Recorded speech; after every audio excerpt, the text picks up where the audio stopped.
The Magus is trying to understand humanity, because he obviously is not. He's trying to understand humanity, and Chise is basically becoming the teacher to him of humanity.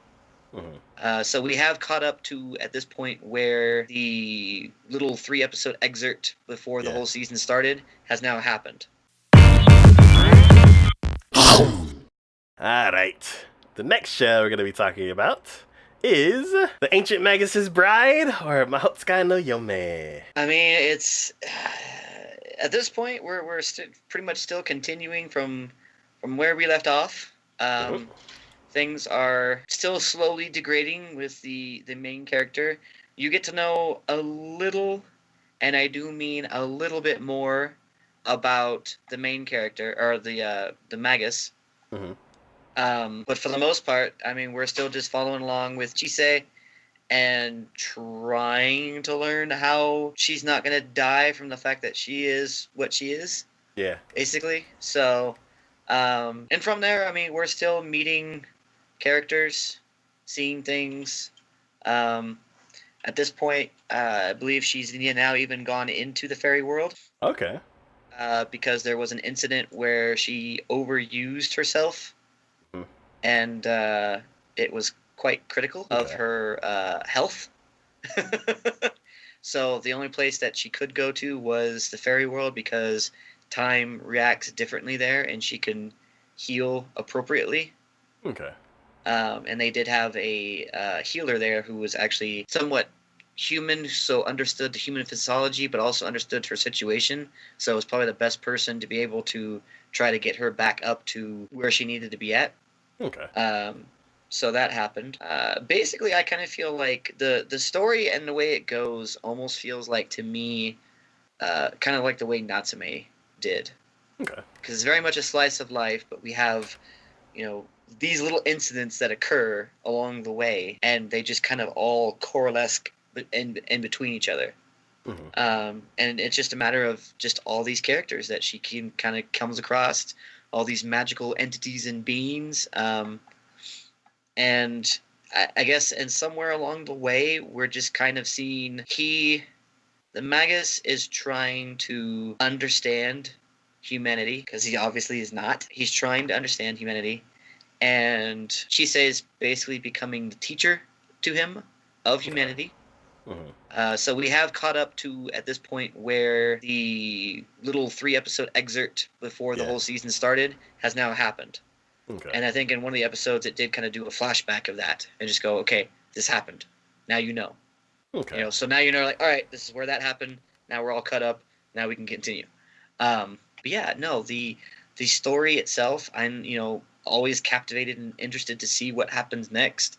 Seeing the interesting creatures, there's always something interesting to see, from talking cats to Oberon to, you actually now find out who the maid is, the one that's been at the house. Oh, cool. You actually get to find out what she is and the reason why she doesn't talk. Okay. I should have realized that when that came to that point of thinking she never says anything. There must be a reason why. And yes, there's a very good reason why. You probably would think about it if you knew, because, I mean, you think about it, they're in what is the equivalent of England, like old England, kind of, in the countryside. So that's kind of close to like Ireland in that area and whatnot. If you think about what mythology can't speak or shouldn't speak because it could cause issues and problems. I'm sure you think of a mythological creature in that regards, and you're probably right. That's what she is. But I mean, everything, even though there's a lot of things going on, they do explain themselves, which I appreciate. You do kind of get caught up. So when Chise had to go to the fairy world for a while, you kind of stuck with the maid, and that's when you got to learn her backstory, sort of. And you also saw the fact that seasons were passing where she was, but where Chise and the Magus were, it was like the matter of like maybe a couple weeks. But because time reacts differently in different realms, that's why that happened, kind of thing. Okay. So, which is kind of cool. But yeah, it's really interesting to watch. It's interesting to see. The characters are always great. The magic that they do is always something special. You want to know more about the Magus? I want to know what he is, because he is something very specific, and he is very old, very ancient, and very powerful. I mean, even from the previous season, one of the wizards Maguses that he got taken to couldn't identify what he was. Yeah. The closest that we can come up with is that he is, at least in some part, Fae. At least in some part.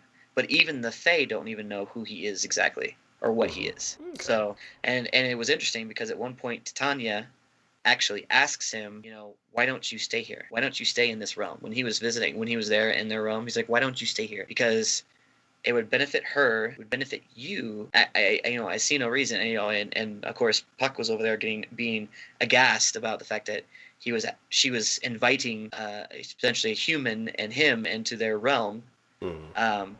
She was quite dead serious. She wants them, and I don't think it's out of maliciousness. I think she honestly cares and wants to show that, wants to help him. And he refused. But he refused for what I figured was a very good reason.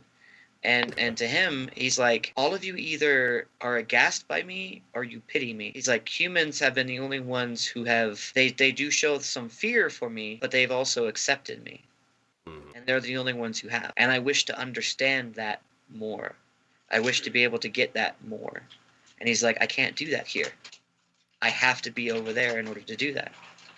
So there's a lot going on. And I think the more you kind of feel for Chise, and you want to, because she's having that issues that she has, but also like you see like there is something developing between her and the Magus. Okay. And it's very hard to explain or to think of that in that such way, because here you have what is essentially a human with great magical powers, but a human, and then you have something that is very definitely not human. And trying to have some sort of relationship kind of in there, and it's very awkward. But I think that's, you can't have a relationship like that without there being some awkwardness in between that. So yeah, no, it's very interesting. I thoroughly enjoy it. For any of you out there who have not watched this anime, highly recommend you doing so. I would love to see this anime just blow up, and just, even after this season, because I think this ends at the end of this season. I would love to see it continue and see where they can go even further with it. So, cool. Yep. Yes, I definitely loved the first season of this show. I haven't started this season yet because I kind of want to just watch the whole thing through. So I'm putting it off for a little bit. This show was really, really great, and I'm glad that it caught up to the OVA, and then I'm also glad that it's getting another core, because the first core was great, and I'm definitely interested to see what's going to happen in the next core. Oh, absolutely. So, everybody, like you said, just definitely check this one out. It is on Crunchyroll. Everybody can get it. As they're going, basically, this studio is like flexing their 3D muscle, and they're like, look at this butterfly. And then certain things you just don't ever think to hear together.